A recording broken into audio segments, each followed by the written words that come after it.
The following podcast contains spoilers and language that our mothers would prefer we did not use. Like, Mate, did we watch a thing this week? yeah, we did.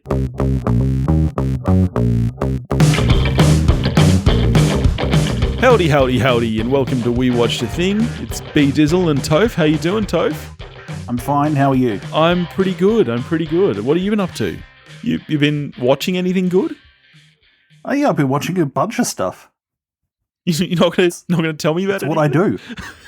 No, I'm not going to tell you what it was. I'll save that for a Patreon episode or something. Okay, all right. I'll tell you what. Maybe we should do another Facebook Live. How about let's say that right now. Next weekend. We'll do one next weekend. I think I'm busy. You're not. You're never busy. We are recording with Sam of Movie Reviews of 20 Qs this weekend, though, aren't we? Exactly. Yeah. Okay. Busy. All right. Well, maybe we'll have to do the live stream next weekend. We'll work it out. All right. Under promise, over deliver, my friend. I keep saying. In the meantime, what are we watching this week? We had a patron request this week for 2019's Spider-Man Into the Spider-Verse. Don't you mean 2018? Do I? I think you do. It was late. Okay. It was late in the year. I believe it was like December, but I'm pretty sure this is a 2018 release. Sure. Yeah. But this is a fun one because we both, I think, saw this at the time. I definitely remember seeing it at the cinemas, and I don't remember why we didn't do it on the show, but so it's fun to be able to come back to this. Yeah, I was thinking that just yesterday, actually. It was curious that we didn't do this as an episode because I know we both saw it. Yeah, I'm trying to work out why we didn't actually do this as an episode. There must have been other big releases or something. Yeah, there must have been some other either big release or big Oscar contender that came out. Because it did come out back end of the year, didn't it? It did. Like I said, I believe it was a December release. Maybe November, but I'm pretty sure it was very late in the year, like December. So it would have been, lots of other Oscar contenders at the time. It just like ran into The Favourite or something. Yeah, or Green Book. Aren't we glad we did that instead of this? All right, well, let's get into it. Spider-Man Into the Spider-Verse is a 2018 American computer-animated superhero film featuring the Marvel Comics character Miles Morales' Spider-Man. Directed by Bob Persichetti, Peter Ramsey, and Rodney Rotham, from a screenplay by Phil Lord and Rotham. And it stars Shameik Moore, Jake Johnson, Haley Steinfeld, Mahershala Ali, Brian Tyree Henry, Lily Tomlin, Luna Lauren Velez, John Mulaney, Kimiko Glenn, Nicolas Cage, and Liev Schreiber. And what is it about, Toph? Still just running into troubles with Mahershala Ali, aren't you? Yeah, I want to say Mahershala, and then I'm like, no, it's Mahershala. Like, I know how to say it. I know it's Mahershala. It's not like it's just my brain going, no, it's not Mahershala, you idiot. But it is, right? It's Mahershala. It's a Spider-Man film, so it's an origin story of Spider-Man. Yeah, that's actually one of my favorite things about the film, though, is that running gag about, all right, let's do this one last time, because we all know Spider-Man's origin story, and I love the way that this decides to kind of riff on that. Yes, it does have good fun with it, because it's just like on face value, Spider-Man origin story, like you hear that, and it's just like right up there with the most stale things you can think to put in a movie at this point in time. So the fact that it has fun with it is a great relief, to be honest. Yes. And even like the scene itself, when, you know, there's the big moment of the actual spider bite and it seems like it's going to be a really big deal and Miles just like whacks it off his hand. Yeah. Yep. It's actually just a great moment. Yes. I love that scene. And the way that it plays around with the constant origin stories of all of the other Spider-Men. It's very fun. Not all Spider-Men, Billy. No, that's true. We get at least 2 Spider-Women, which is Get good woke, fun. mate. Get with it. Here's a point that the patron who requested this made this point, and I completely agree with it. This is one of those nice times where, and you don't need to get names to get great voice work. Like, professional voiceover artists are really good at their job. And we spoke about this in Onward, where we were like, I don't know why you bothered paying these people, because you should have just got professional voice artists for it, in my opinion. The voices in the cast across the board in this film, fucking fantastic. Really, really strong cast. Even, and as you say, surprisingly, most of the cast are kind of fairly big-ish names that you don't think of Mahershala Ali as a voice actor or Jake Johnson, but they are so great in the film. Really, I don't think there's a weak link here at all. No, there's even, and like down to the role players, like Lily Tomlin is just sensational as Aunt May. Yes. Catherine Hahn as Doc Ock, I think, is fantastic. Yes, yep. John Mulaney has one of my favorite voices in showbiz, and I love the fact that he just uses his voice. like they're like, yeah, this guy, he sounds like Spider-Pig, so let's just let him talk. Yeah, it is good casting, like with him and Nicolas Cage. Yes, yep. It's just like, who would be great? Yeah, Nicolas Cage as Noir Spider-Man. That, for me, this is his... People talk about Mandy. We did an episode on Mandy, and from memory, neither of us really loved it. I think this... I liked it. I liked it, but I think this was Nicolas Cage's comeback role. And hasn't he gone on with it? Okay. Comeback maybe is a strong word. Have you scrolled through Netflix and seen that new one of his pop up? No. It looks like actually the worst film ever. I am excited for there is the movie coming out, isn't there, where he plays himself? Yeah, that's right. I remember messaging you about that. Yeah, I'm pretty. I can now remember very little about it. I just remember it. Oh my god! I just remember it having some amazing name. It's something along the lines of like The Extraordinary Weight of Gifted Talent or something like that. The Extraordinary Burden of something. Be it a boss. You're right. Yeah, something like that. Yeah. I'm pretty keen on that. But yeah, I don't think there's a weak link in the voice casting. And I would love to see the recording booths, how many, because as you say, most of these aren't voice artists. I wonder what kind of performance they put in when they're there in the booth. Like you think about Mahershala Ali, I think, is actually really, really strong in this. And there's a lot of characterization going into his voice. Yeah, I get it. I find watching people in the voice booth just weird. Yeah? It's just a weird thing. Watching people, because you really, people go for it in the booth. Yeah. Otherwise, you just sound flat. Well, and that's what I mean. You should see us right now. We're off tap. That's what I mean. I would love to see the kind of, how much acting a great actor like that is doing in the booth. Because, yeah, you're right. They do. They get animated, and really good voice actors do. And that's what I felt like I was missing watching Onward. When I was watching Onward, I felt like I could visualize Chris Pratt and Tom Holland in the booth standing at a microphone, just doing nothing at all. And that's what I mean when I say I'd love to kind of see the performance that went into the voice role. Yeah, I find seeing it like almost an invasion of privacy. I'm not into it at all. That's strange, man. With the exception of Mark Hamill doing the Joker. Oh, no, now there's a great voice. Oh, I tell you the other thing just on the cast, another thing this film has is clearly one of the best ever Stan Lee cameos. Yeah. Yep. It doesn't feel like so many of the MCU ones where it is just wedged into the film and for absolutely no... I mean, it's here for no reason as well. It always is for no reason. But it doesn't just stick out like the dog's proverbials as badly in this film. Yes, and from memory, this was the first one after his death, was it not? Yeah, it was. He died on the 12th of November 2018. So this would have been in the weeks after he died. And actually, then the Captain Marvel one was really good as well. Yes, it was, yeah. But I feel like it would have been easy for them to go back and try and adjust this to maybe make it more sentimental. But what I love about it is that I think this cameo does have just the right hint of sentimentality to it. We can't talk about this movie without talking about the animation. No. I'm obviously... No, it would be foolish to. Yes. I'm obviously, as you know, a huge animation nerd and studied animation, and I love the look of this film. Where are you on it? You think it's a good looking flick? Oh, it's one thing to just be different and interesting, but it works so well with the story in this film. It's for me, I'd have to go back some way to find an animated film that I saw and was just wowed by what I was seeing. Yeah. Because now, I mean, animation, it's like special effects now. We're so used to seeing amazing things that we've ceased to be amazed by it. Yes. Yep.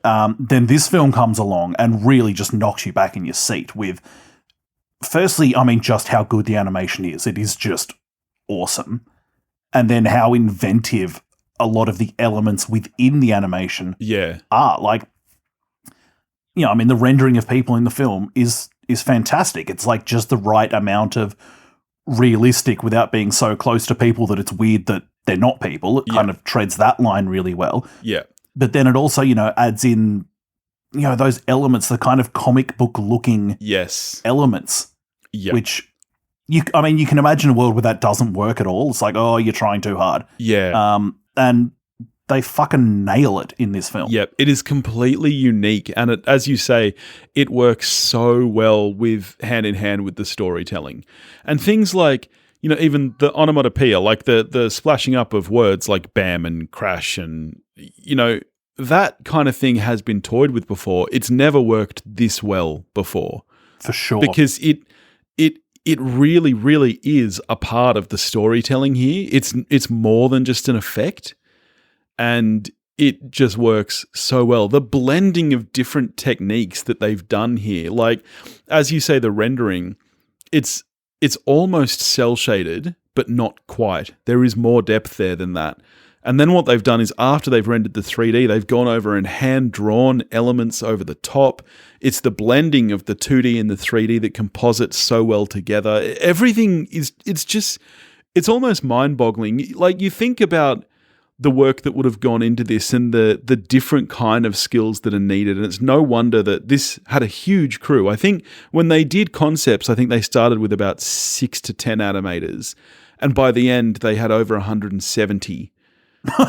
And it's not surprising, because you need 2D animators and 3D animators. You need really, really great compositors who can work with those two mediums together hand in hand.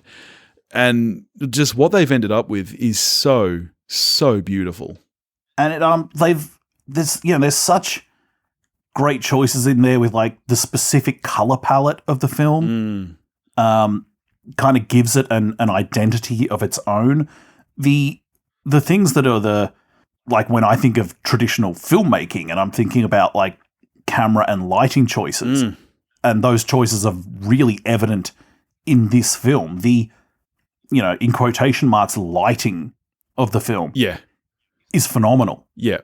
Like, it really is. The way that they mold people's faces in different environments to work with what the lighting would be is stunning. And even, like, I can think of one moment where Miles runs up some stairs and out onto a rooftop. Yeah. And he bursts out into daylight, and there's actually that moment where everything's overexposed until the kind of quote-unquote aperture dials back to what it would need to be for daylight. It's awesome. And just the again, quote-unquote camera movement in the film is so good. It's right at this tipping point of, I mean, going back to what you can do with a virtual camera with a live-action comic book film. And sometimes I certainly think directors go too far with, okay, you can do anything with the camera, so let's do anything. And I'm like, yeah, but it just looks fucking silly. Yeah. In an animated film, obviously you can do anything you want to do. Yeah. And there is a bunch of really cool movement, but there's a lot of it that is also just grounded in, okay, if we were shooting this scene, what would be the best way to shoot it? Yeah, absolutely. And there's a lot of movement in the film that really, I think, adheres to what's best, not what's most. Yes. The way it kind of reinvents and toys with the idea of what is a camera in this space. You know, you think of kind of like a comic book panel and the view you get from that. The way it toys with blending that with a camera, like you brought up aperture before, and you think about depth of field, the way that this film chooses to do that, where instead of blurring, what you get is the kind of cross-printed look where, you know, the background will double up maybe in a slightly different color, like what happens when a printing press goes slightly wrong. Like, that as a choice is so smart. And, you know, you talk about how good the animation in this film is.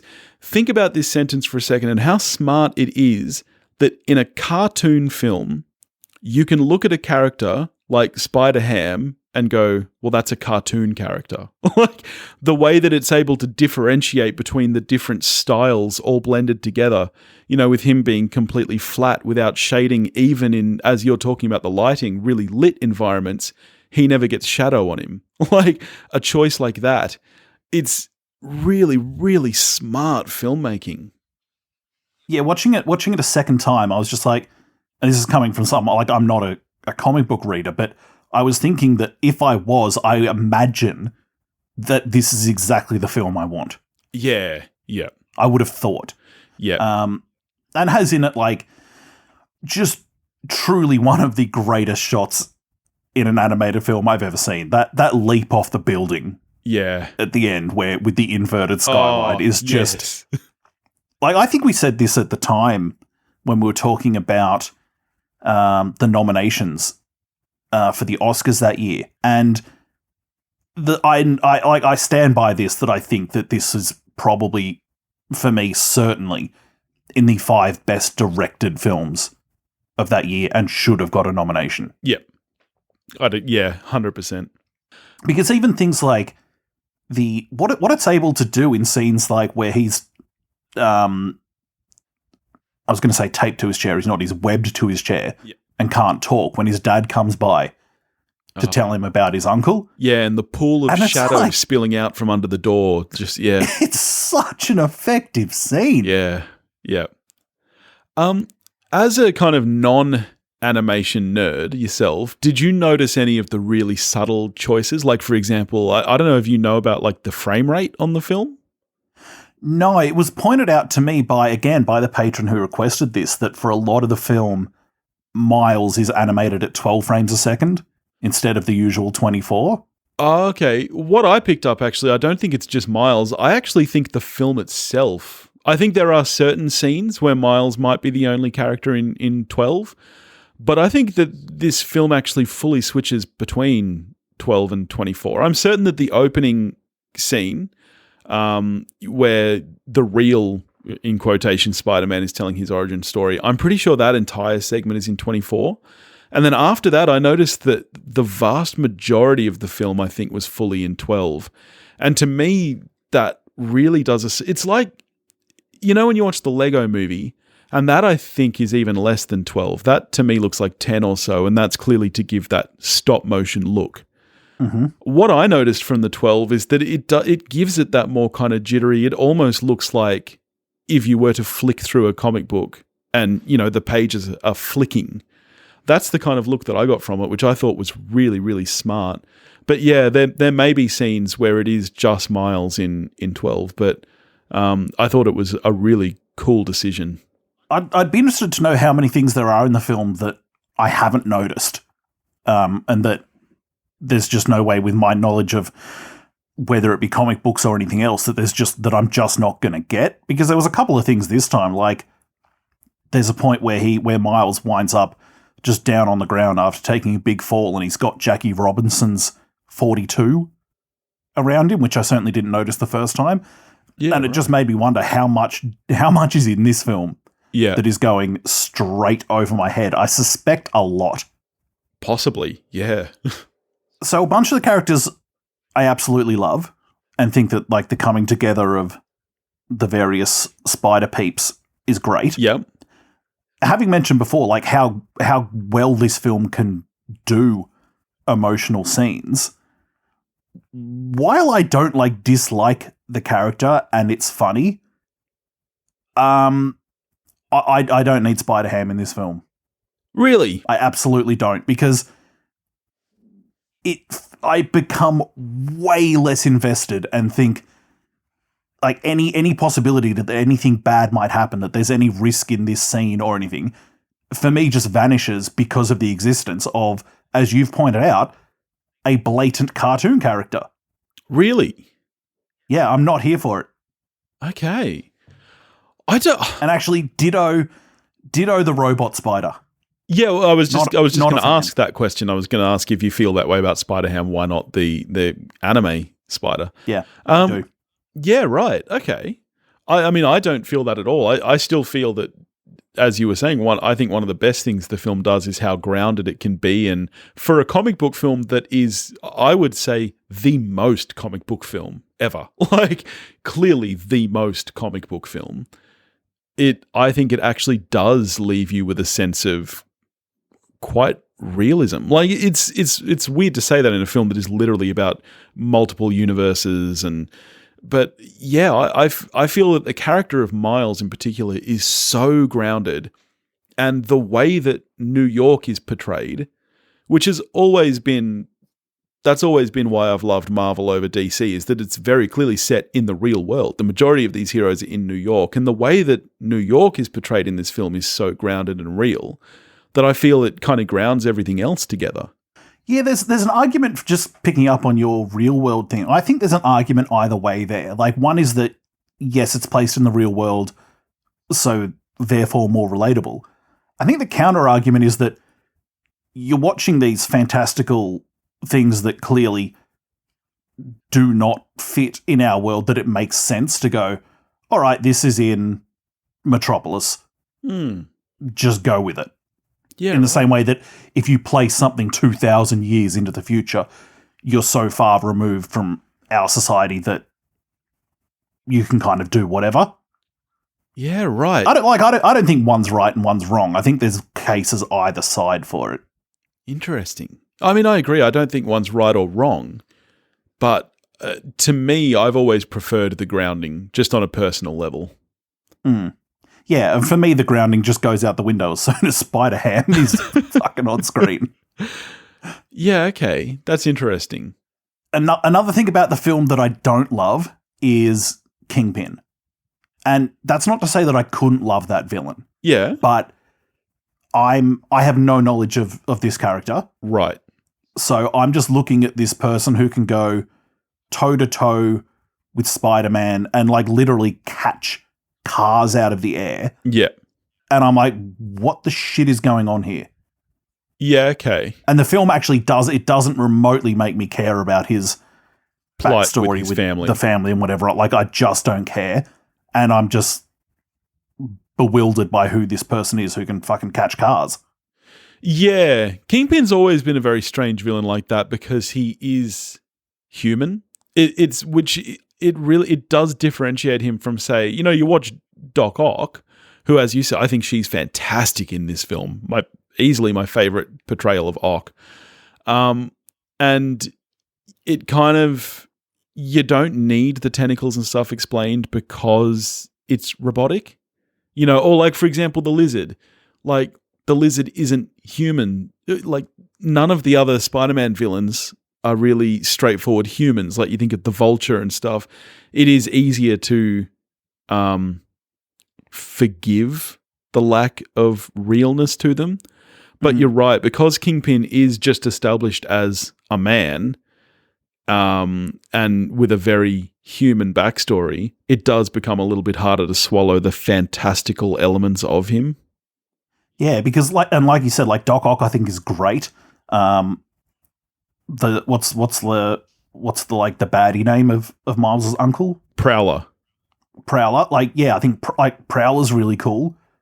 But then, like, unfortunately, I think the fact that the main villain is the one that I care least about is an issue for me. Well, and I think part of that boils down to what has always been one of my issues with comic book films, which actually I think has been started to get fixed, thinking about the last few, is too many villains. Like, you think back to the Raimi Spider-Man, for some reason he seemed to have a rule that, like, each film had to have 2 villains in it. Even thinking about Batman Begins, where you've got both the Scarecrow and Ra's al Ghul, and then in the second one you've got the Joker and Two-Face, there was like this unwritten rule that comic book movies had to have 2 villains. And which is weird, like, given that, like, the start of it all is Batman, which was Batman v the Joker. So I've always found it strange that the thing that started it all had one villain. Yeah. But then people just couldn't stick to that. Yes. And it's become too much. There are too many to juggle in a film like this, especially when you're trying to keep it grounded, but, you've got a certain runtime and 3 villains to kind of explain. Yeah, like, if you just gave this machine to like the machine that, blends the dimensions. Yeah. If you just give that machine to Doc Ock as her invention, Yeah. I reckon I like this film more. Yeah, I would probably agree with that. Yep. And I think that's a problem that has started, like thinking about the last few Marvel movies, I think they've started to turn that around where we're back to just the one antagonist. But yeah, I do think that that's been a fairly common problem with these type of films. Can we talk score and music? Go for it. What are your thoughts? Really like the musical choices in the film. It feels appropriate for the style of the film and for the character. Yep. I give him a total tick for that. Score, can't remember it at all. Fill me in. That is so Topher.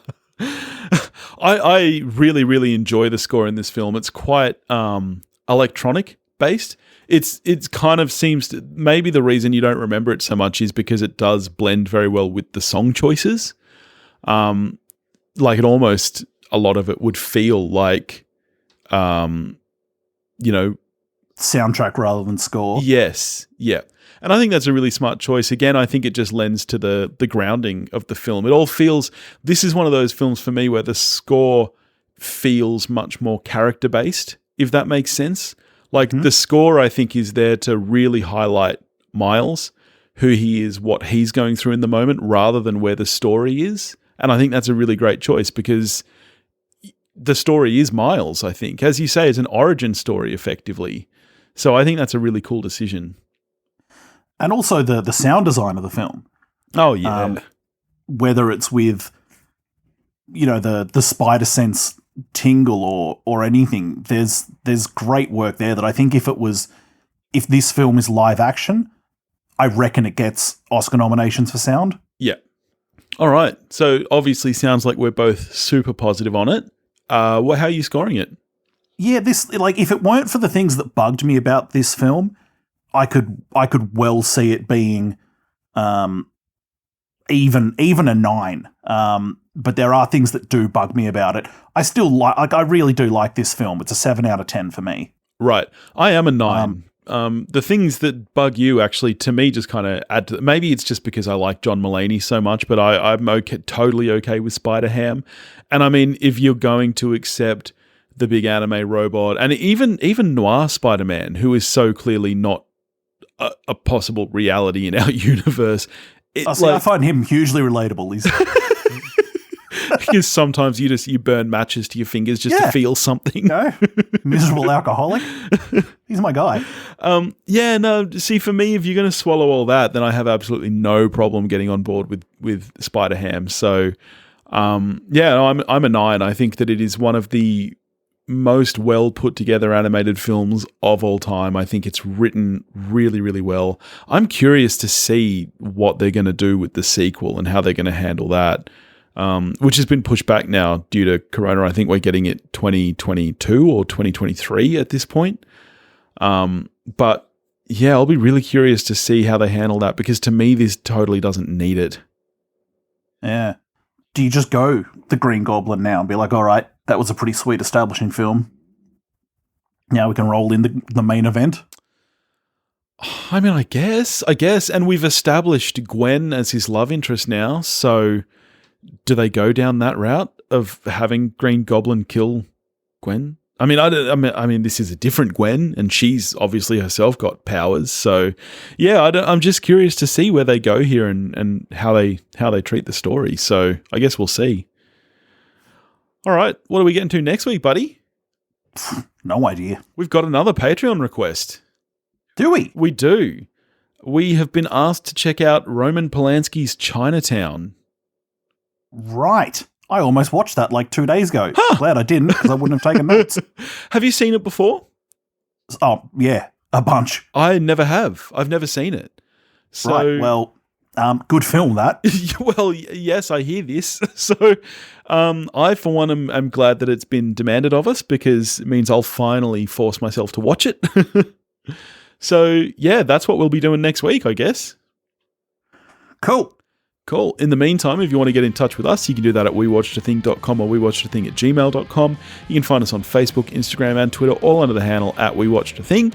If you want to help support the show, you can do that at patreon.com/wewatchedathing, and we'll catch you next week.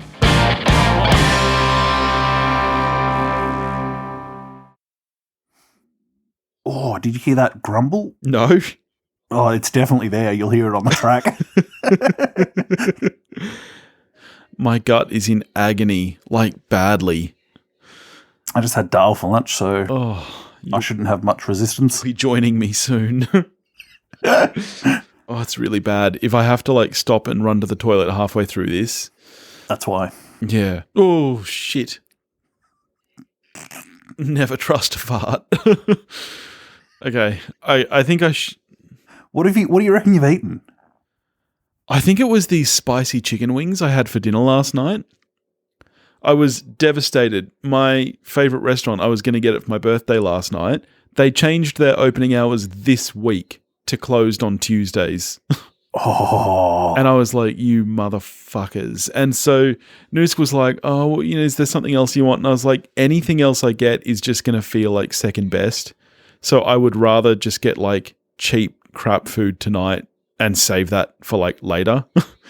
So we just got, like takeaway food, just like scallops and chicken wings and stuff. And yeah, my gut is not doing well with it. Oh, you hate to see it. It's real bad. Oh, anyway, I've been recording countdown? this whole time, so that'll all be post credits. God. Yeah, let's do a count.